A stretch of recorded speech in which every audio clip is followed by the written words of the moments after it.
Hi viewers, welcome back to my channel. ఇవాళ మనం gobi fried rice ఎలా చేసుకోవాలో చూపించబోతున్నానండి. ముందుగా ఒక కళాయి పెట్టేసి దాంట్లో 2 to 3 టేబుల్ స్పూన్స్ ఆయిల్ అనేది వేయాలి. అందులో 2 చిల్లీ స్లైసెస్, కొంచెం కరివేపాకు అనేది వేసానండి. తర్వాత ఆనియన్స్ స్మాల్ పీసెస్ కట్ చేసుకుని ఆనియన్స్ అనేది యాడ్ చేశాను.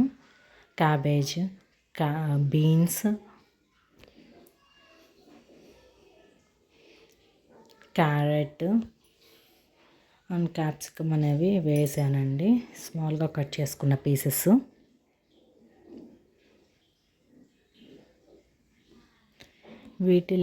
ఇందులోనే 2 టేబుల్ స్పూన్ సాల్ట్ అనేది వేసాను.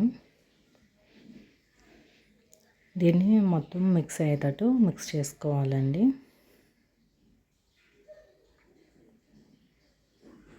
చూసారు కండి, ఇలా మిక్స్ చేసుకున్న తర్వాత దాంట్లో 1 tablespoon ginger garlic paste అనేది యాడ్ చేశానండి.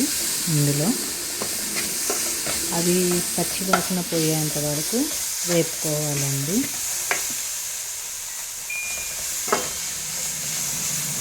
ఈ ప్రాసెస్ చేసుకున్న దానికంటే ముందుగా మనము గోబీని ప్రిపేర్ చేసి పక్కన పెట్టుకోవాలి. రైస్ని కూడా సపరేట్గా ప్రిపేర్ చేసి పక్కన పెట్టుకోవాలండి.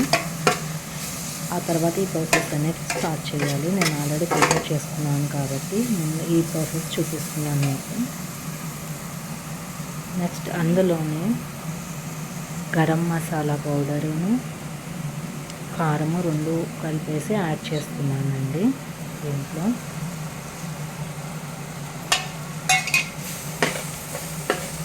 చూసాను, ఇలా మొత్తం మిక్స్ చేసుకోవాలి.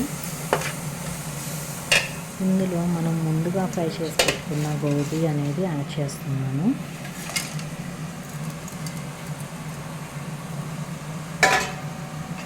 ఈ మిశ్రమాన్ని మొత్తం మిక్స్ అయ్యేటట్టు కలుపుకోవాలండి. ఇలా మిక్స్ అయిన తర్వాత దాంట్లో రైస్ అనేది యాడ్ చేయాలి.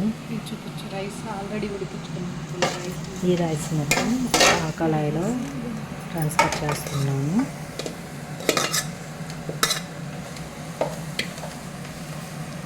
మొత్తం మిక్స్ చేసుకోవాలండి. అంతే అండి, టేస్టీ రైస్ అనేది రెడీ అయిపోయింది. గోబీ ఎలా తయారు చేసుకోవాలో నేను డిస్క్రిప్షన్లో ఒక వీడియో అనేది అటాచ్ చేస్తున్నాను, చూడండి. Thank you for watching.